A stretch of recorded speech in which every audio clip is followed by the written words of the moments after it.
Boom, ba-da-dum, bum, bum. It's David coming at you from Organic Priced Books with a exciting new release from Marvel. We are looking at Dr. APHRA Volume 2 Omnibus. David came out swagged for Star Wars, as you can see. Look at my cool shirt. Hey, yeah, that's right. And then I got my, listen, so I used to work for, this is the little side story, okay? I used to work for the Texas Rangers in their retail department for about 2.5 years almost. I was a supervisor there, and I worked in the receiving department, so we would get all the cool stuff that they would get first, and then kind of send it out to the stores. So if you don't know, baseball really brings in a lot of fans of different types. They had, for Hispanics, for just every sort of minority, they would have something special for them, which is great. But they also catered towards nerds. So they had Star Wars Day with the Texas Rangers, and they took out limited edition Star Wars like memorabilia associated with the Rangers. And I luckily got this hat, which, let me show it to you. My hair's messy, but it's basically, I'm going to zoom it in here. It's basically Darth Vader on a Texas Ranger hat. This is, I only wear this like usually on like Star Wars Day. You see right there as well. So I have one of these. They had different ones. I think this one was the coolest one for me. They always have something like that every year. So if you live near a town that has baseball, check out their usually Star Wars stuff.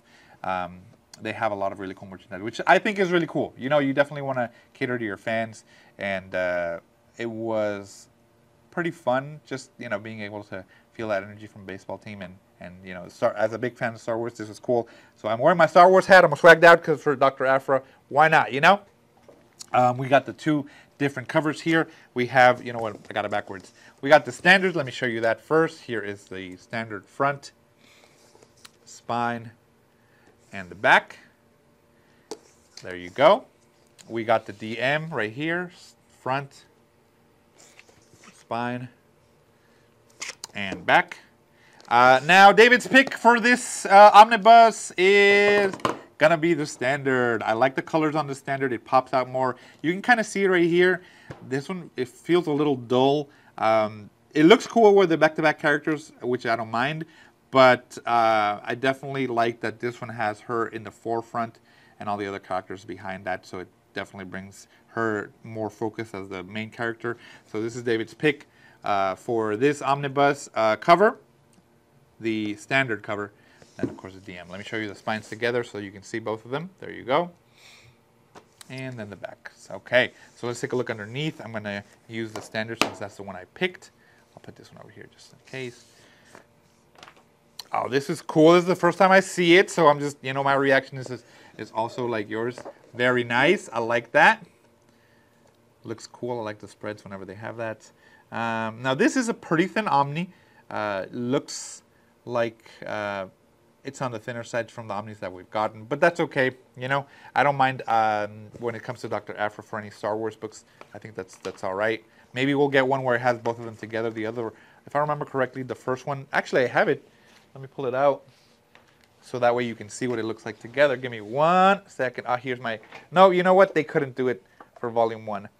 Now, you'll see that volume 2 has a continuation, so it's not fully done.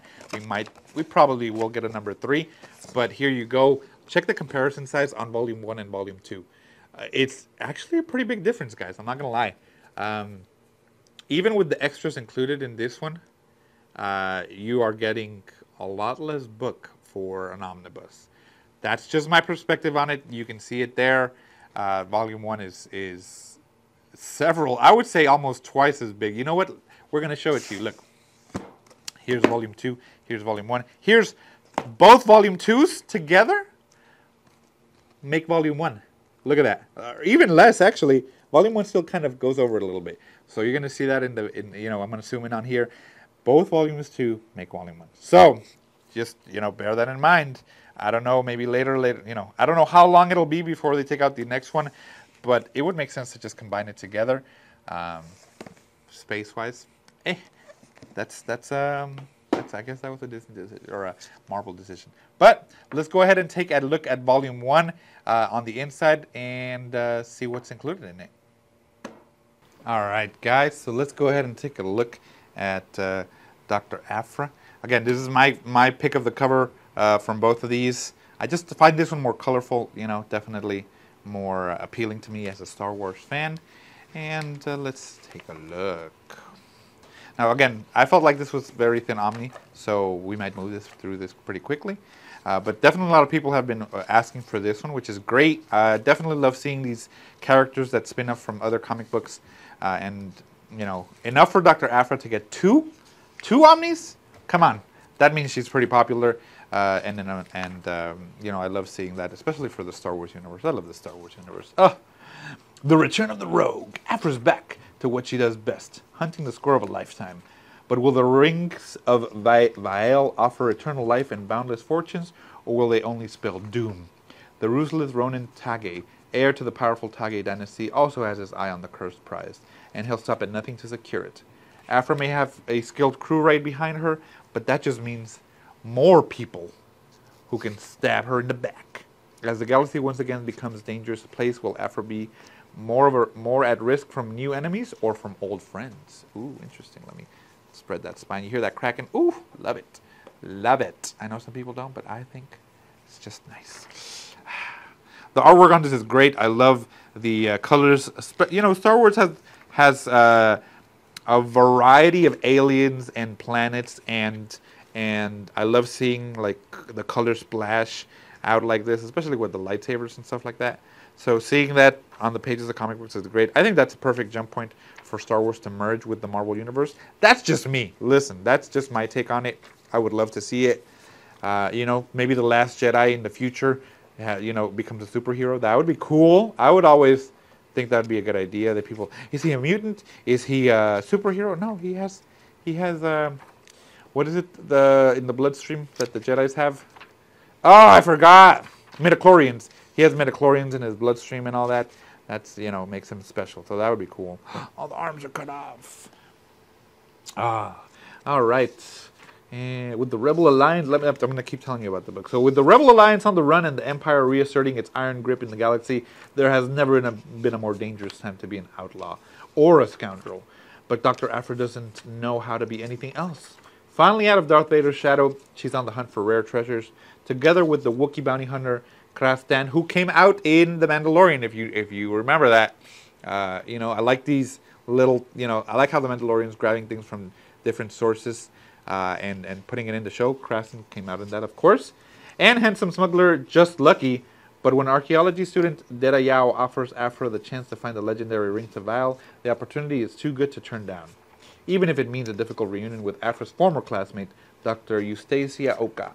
Can they put their old grudge aside and work together to secure fortune and glory? Or will Ronin Tag, who has his own unique story or unique interest in valuable artifacts, be one to claim the rings? Tables will be turned and scores will be settled. And if APHRA comes out of this in one piece, it will be with a deadly new enemy out for her blood.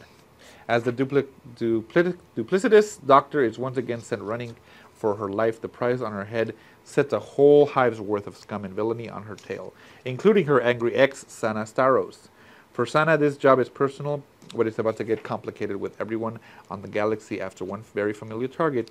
You just know APHRA has a plan, but will it lead her straight to the last person she ever wanted to see again? Featuring deadly assassins, cursed objects, and the rise of the Crimson Dawn, Dr. APHRA's misadventures continue, but on an impossible quest to uncover ancient technology. Her story may be cut short by the Spark Eternal. Very cool. Crimson Dawn is, of course, another. If you read the, what do you call it? If you read the expanded universe from Star Wars, the books, Crimson Dawn is mentioned there a lot. Also, you know, in the books, I read a lot of those. Man, what? Listen, I'm gonna vent a little bit. I'm gonna vent. I love this. I love the how they do the glow for this stuff for the lightsabers. I'm gonna vent a little bit, okay? Disney had the basic, like, perfect script to go with the Star Wars movies for the next ones. It outlined, man, things for, like, you know, I would say, like, easy 10 movies. Easy.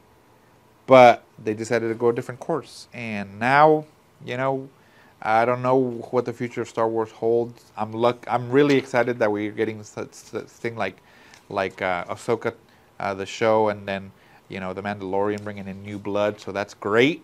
But they had the perfect timeline set up and everything for them to just follow it. So that's just David venting.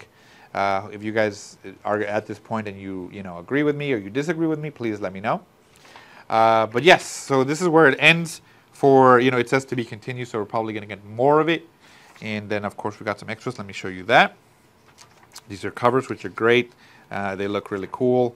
I like the aspect of Star Wars in comic format because you can be very creative with it.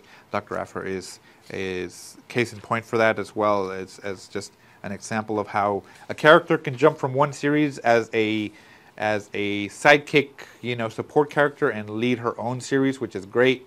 I'm really glad that interest picked up for this character in the Star Wars universe, and I hope to see more of that. Some of the designs, this one's really cool. I like that. Very nice. But yeah, glad to see more Star Wars stuff unrelated to the original characters. I mean, associated with it, but not focused on it, But yeah, let me know if you guys are excited for this. As you can see, we're getting to the end of this. If you guys are going to buy this, if you already have volume 1, let me know. Let me know what you think of both covers. Like I said, I have this one and I have the other one. I much prefer the colorful one. That's just me. Look, even together you can see that the colors like that are a little bit more muted on this one. But yeah, let me know what you think. Let me know if you're going to get it. Leave a comment down below, and I will see you guys in the next one.